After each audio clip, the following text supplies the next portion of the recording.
Caros irmãos e irmãs em Cristo, quem vos fala é Dom Pedro Cunha, bispo diocesano da Campanha.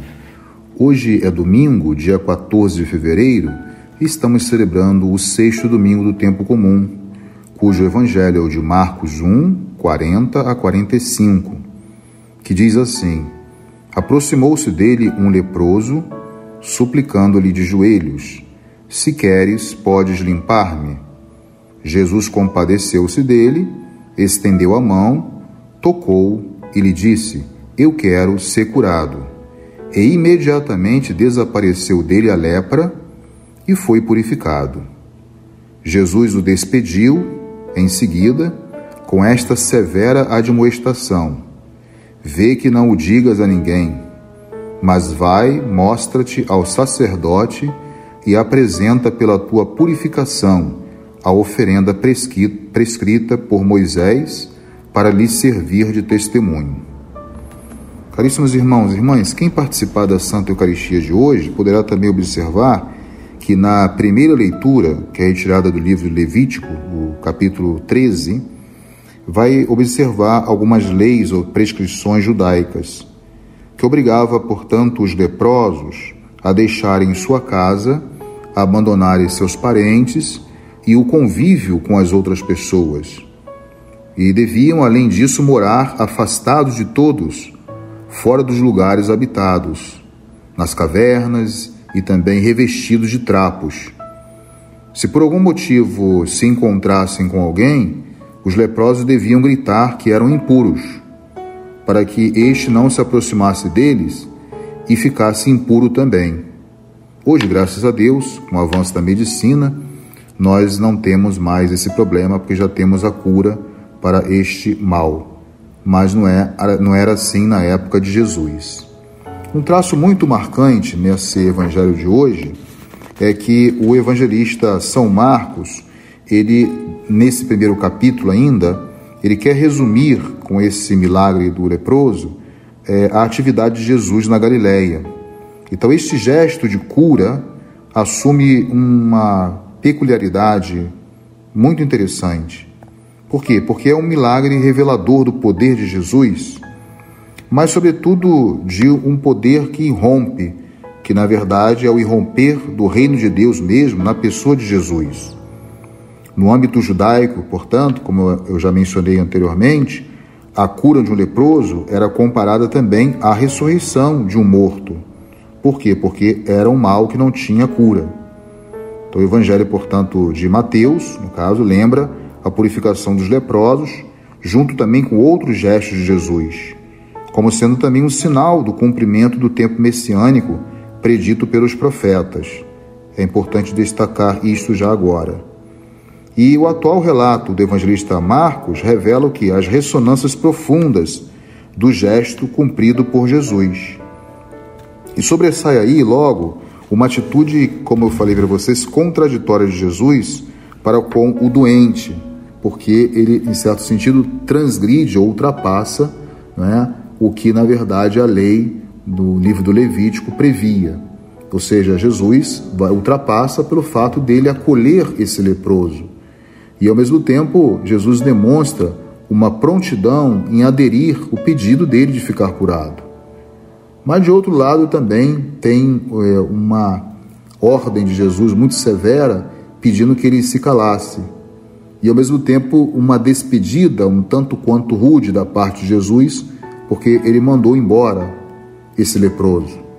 E aqui o evangelista Marcos, usa exatamente o mesmo verbo para indicar, esse ir embora, a expulsão do demônio.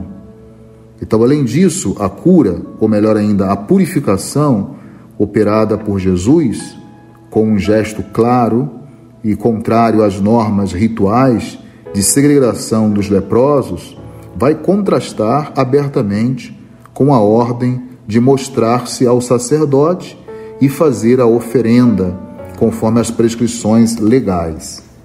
É interessante ainda destacar que essas prescrições do livro do Levítico, que compreendem mais ou menos os capítulos 13 e 14 desse livro do Antigo Testamento, diz respeito à identificação de um leproso e a consequente separação do enfermo da vida religiosa e, ao mesmo tempo, da vida social.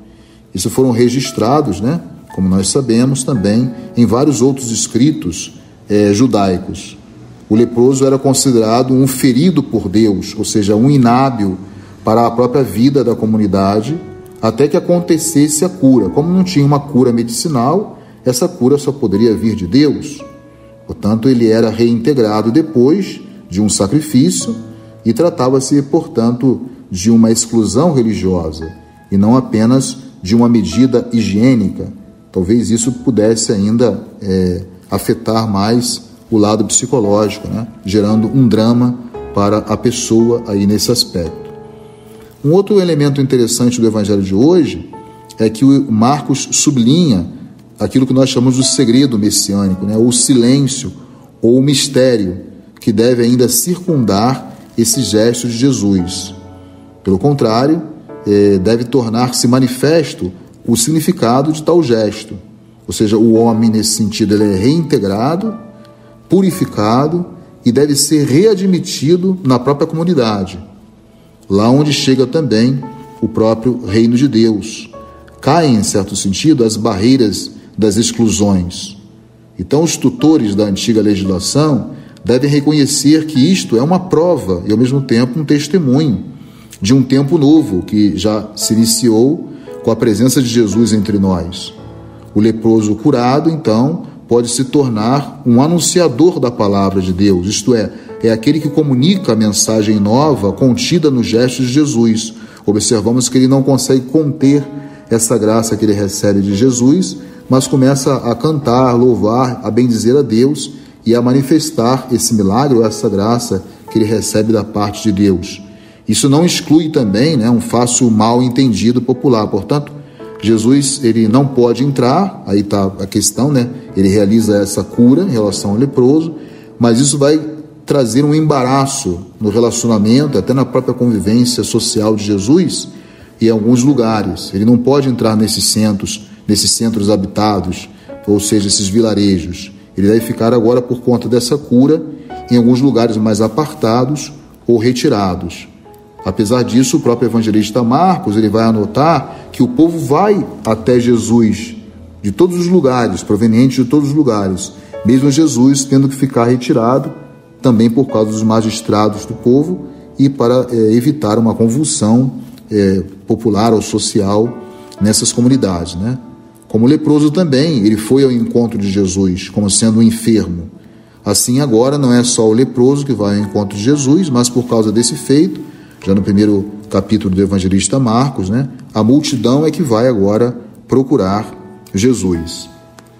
Então, é muito interessante ainda sublinhar que quando Jesus se deparou com aquele pobre infeliz, esse leproso, né, expurgado de uma vivência social, Jesus compadeceu-se, ele teve misericórdia, teve compaixão daquele leproso que lhe suplicava de joelhos. O gesto de se ajoelhar é um gesto de reconhecimento da divindade. Se queres, podes limpar-me, né? Para que nos aproximemos também dos nossos excluídos. É importante, é necessário termos esse mesmo amor que Jesus tinha no coração. Esse é o sentido, portanto, de um amor profundo, né? Alguns autores interpretam até como um amor visceral, alguma coisa que vem mesmo do íntimo da pessoa, porque esse Jesus é um Jesus extremamente misericordioso, compassivo com aqueles que sofrem, né? Então, nesse sentido que nós aprendemos do Evangelho de hoje, é que é fundamental nós rezarmos para que Deus encha também o nosso coração desse mesmo amor que teve Jesus para com o leproso, para assim nós não afastarmos dessas pessoas enfermas por um mero preconceito. E aí, pautados nesse amor, porque é só o amor de Deus que nos leva a ir ao encontro dessas pessoas sofridas, né, como Jesus fez ao se aproximar do leproso, pessoa esta que todo mundo fugia, né?